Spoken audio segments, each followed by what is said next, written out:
शिवपुरी में था। मैं तो यहाँ से लगभग 3:30 पहुंचा हूँ। मुझे नहीं मालूम है इन्होंने पोस्टमार्टम क्यों नहीं कराया, क्या नहीं किया। जब ये पहुंच गए थे तो इनको कराना था, इनको जो भी लग रहा था वो उनको कराना था। और एक दिन पहले ही सपना एक दिन पहले ही सादाबाद में, जो मेरे गांव से 5 या 6 किलोमीटर दूर है, पेट्रोल पंप है, इससे मिलके गई है। और इसके साथ इसका पूरा परिवार था। ये उस दिन पूरी रात सादाबाद में रुके हैं या सादाबाद के आसपास कहीं रुके हैं। और ये बात सपना ने अपनी किसी भी वीडियो में क्लियर नहीं की कि मेरा पूरा परिवार एक दिन पहले मोनू से मिलके गए हैं। अरे भाई, जब आपको वहां मिलना था तो वहां से गांव 5 किलोमीटर दूर था, आप घर पे भी मिल सकते थे आकर के।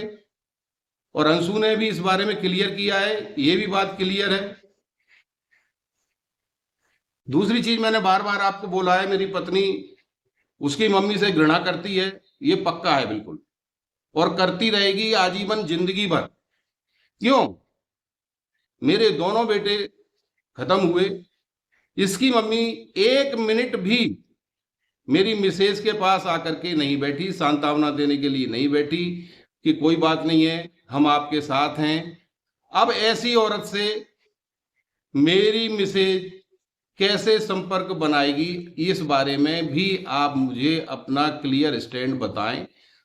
अंशु के वीडियो पे बोलें, राहुल के वीडियो पे बोलें, मैं दोनों के आपके जो रिएक्शन है वो सब सुनूंगा और उचित जवाब भी दूंगा। ये संपत्ति मेरे लिए गौण है। मैं गवर्नमेंट टीचर हूं, मुझे मेरे लिए और मेरी पत्नी के लिए आजीवन गवर्नमेंट से खाने को 2 रोटी मिल जाएंगी, और मुझे इस संपत्ति का कुछ नहीं करना है। मैं क्या करूंगा इस संपत्ति का, बताइए आप लोग। ये दोनों मेरी बेटे की जो मेरी निशानी है, मेरी खून है, दोनों बच्चियों को जाएगी ये संपत्ति और किसी को नहीं जाएगी। थोड़ी बहुत अगर मैं किसी को दूंगा तो जो मेरी सेवा करेगा उसको दूंगा, क्योंकि उसका तो राइट बनता है जो मेरी सेवा करेगा। और आजकल के जमाने में आप सब जानते हैं कि निस्वार्थ भाव से कोई सेवा नहीं करता है, कुछ ना कुछ उनके अंदर होता है। भाइयों बहनों, एक चीज और मेरे मन में है, मेरी 60 के लगभग उम्र हो गई है, पत्नी की 58 साल के लगभग उम्र हो गई है। तरह तरह की बीमारियों से हम ग्रसित हैं, और ये सपना रूपी बीमारी सबसे बड़ी है, इससे हम बहुत ज्यादा ग्रसित हैं।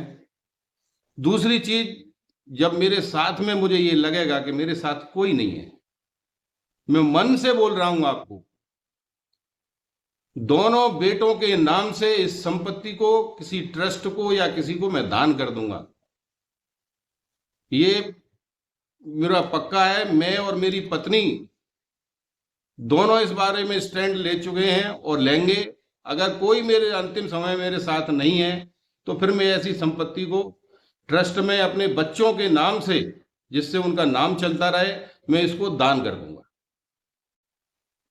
हाँ दोस्तों, मैं एक चीज और बताना चाह रहा हूं कि हमारी अलका बहन जी मोनू के लिए न्याय दिलाने के लिए बहुत तत्पर है। मैं उनको स्वागत करता हूं। और जो उन्होंने मामा के द्वारा, मेरे साले के द्वारा जो गाड़ी के पार्ट्स मिले थे, उनके बारे में वो लोग प्रश्न उठा रहे हैं कि पार्ट्सों के माध्यम से आपने क्यों कुछ नहीं किया, उसमें नंबर थे, उसमें ये है। तो अलका बहन, मैं आपसे विनम्र निवेदन करता हूं, आप पहले भी इस मुहिम में जुटी थी, आज न जाने किसके कहने से आप फिर इस मुहिम में आई हैं।